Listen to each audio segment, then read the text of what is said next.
ሰላም እንዴት ናችሁ? የነጅሆም ኩኪንግ ቤተሰቦች ቤዛ ተከታታይ ድራማን ይዤላችሁ መጥቻለሁ። ላይክ፣ ሸር፣ ሰብስክራይብ በማድረግ እስከ መጨረሻው አብረው የሚቆዩ።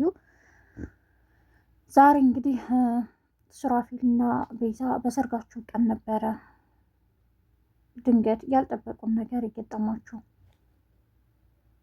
በጣም ደስ ብሎናል እያሉ ነበር ሚዜዎቻቸውና እነርሱ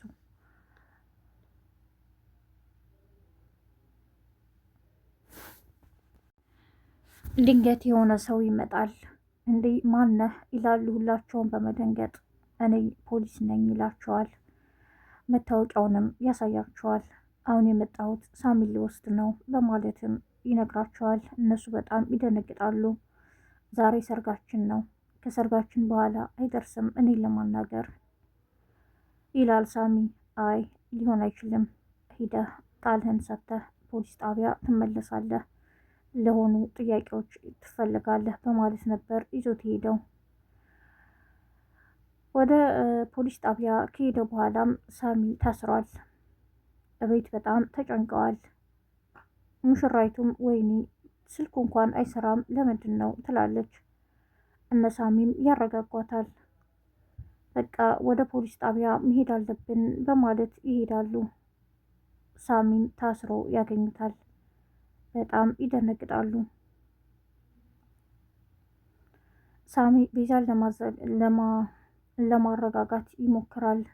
ቤዛ በጣም ተረብሻለች። እውነታውን ለምን አንናገርም ትላለች። ከዚህ በፊት የ40 ሚሊዮን ብር እንዳገኘ ነው እና ሰውየውን እኛ እንዳልገደልን እውነቱን መታወቅ አለበት ትላለች። ይህም ማድረግ አንችልም፣ በዛ ውስጥ ብዙ ነገሮችን እኮ ሰርተናል። ወደ ወይዘሮ ዘርፌ እንዲሄድ ያደረግነው ብዙ ነገር አለ። ስለዚህ ይሄ ነገር በፍጹም ሊሆን አይችልም፣ ሌላ መዘዝ ይዞብን ይመጣል ይላል ሳሚ። እና ታዲያ ምንድን ነው ማድረግ ያለብን? እስከ መቼ ነው የሚታሰረውም ትላለች። 40 ሚሊዮን ብር የያዘው ሰውዬ እና የሞተው በሌሎች ሰዎች ተመቶ ነው። ድንገት ሱራፊል የራይድ መኪና ይዞ ሲንቀሳቀስ ከሆነ ቦታ መጥቶ ነበር። ክፈት መኪናህን በማለት የገባበት። ማን እንደመታውና እንዴት እንደሆነ ነገሮችን አያውቅም። እዛው መኪናው ውስጥ ነበረ የሞተውም። በጣም ደንግጧል። ሚስቱና ልጁ የሰውየው አባታቸውን ይፈልጋሉ። ሚስትየዋ ልጇን ማረጋጋትም ትፈልጋለች።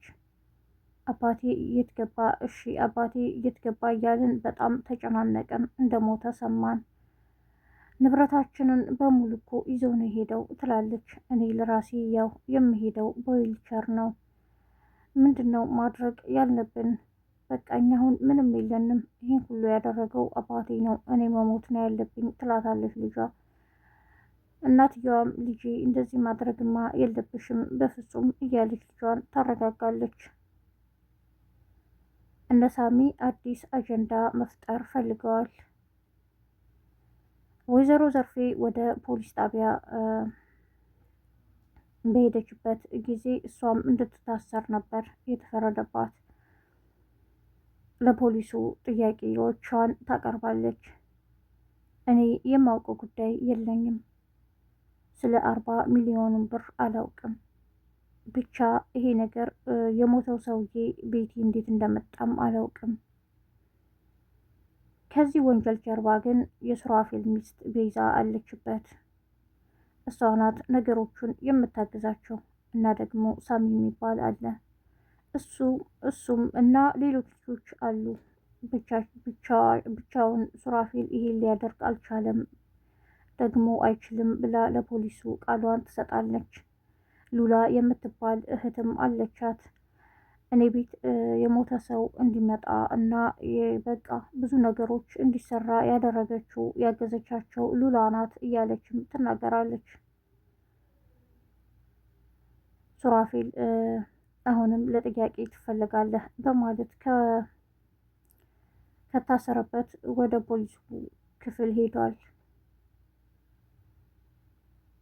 ወይዘሮ ዘርፌ ያለችው በሙሉ ይነገረዋል።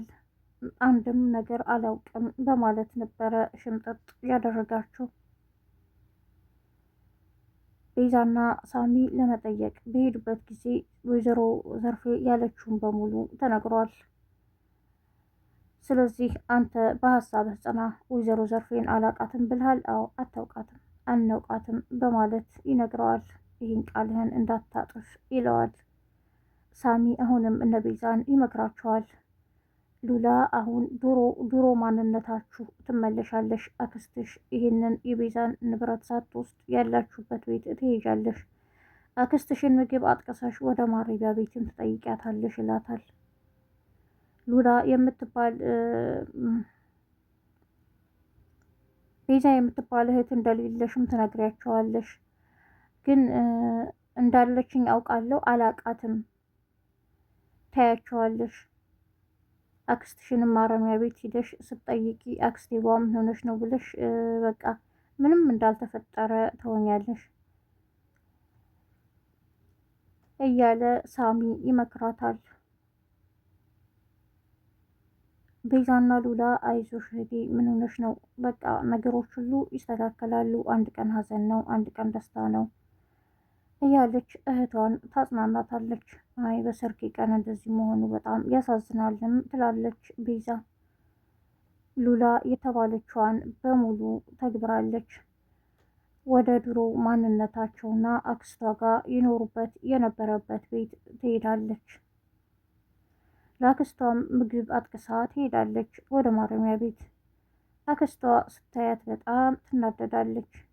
እኔ መታሰሬ ላልቀረ ግን እኮ አንቺን ነበር ገድዬ መታሰር ያለብኝ ትላታለች። አክስቴ ምን ሆነሽ ነው? ምን ተፈጥሮ ነው እዚህ ያለሽውም? ትላታለች ሉላ ይህን ሁሉ ነገር ካደረገችባት በኋላ። ወይዘሮ ዘርፌ በጣም ትናደዳለች። አሁን ያለሁት እስር ቤት ነው። የዚህ ሁሉ ምክንያት እኮ አንቺ ነሽ። ጭራሽ ደግሞ አይዞሽ ምንም አልተፈጠረም እኮ ምን ተፈጥሮ ነው እያልሽ ትቀባጥሪያለሽ እንዴ? ትላታለች። እኔ ስለምታወሪው ነገር አላውቅም ትላለች። ወይዘሮ ዘርፌ በጣም ተናዳለች። አሁን ይልቅ የያዝኩልሽን ምግብ ብይም ትላታለች። እንዴ ብለሽ ልትገልኝ ነው? ይሄ ምግብ ያመጣሽው አይደለ? ትላታለች። እኔም ብለሽ አክስቴ ፖሊሱ የት ነው? ምናልባት እሱ ያናግርሽ፣ ግን አክስቴ አሞሻል፣ አእምሮሽ ልክ አይመስለኝም ትላታለች። ወይዘሮ ዘርፌ ራሷን መጠራጠር ጀመረች። ይቺ ልጅ ይሄን ሁሉ ነገር አድርጋኝ በሷ ምክንያት እስር ቤት ገባሁ፣ ጭራሽ እዚህ መታ ደግሞ አሁን ምን ተፈጥሮ ነው እያለች ምን ልታደርገኝ ነው? ምን ሆኛለሁ? አሁን ውጭልኝ ትላለች። ሉላም ፖሊሱን ትጠራለች። አክስቴ ምን ሆና ነው? አእምሮዋ ልክ አይደለም እለዋለሁም ትላታለች። በጣም ተናዳለች ወይዘሮ ዘርፌ። የዛሬው ክፍል ይህን ይመስል ነበር። በቀጣይ ክፍል እስከምንገናኝ ነጅሆም ኩኪንግን ላይክ፣ ሸር፣ ሰብስክራይብ በማድረግ አብራችሁ ስለቆያችሁ አመሰግናለሁ። መልካም ቀን ባይ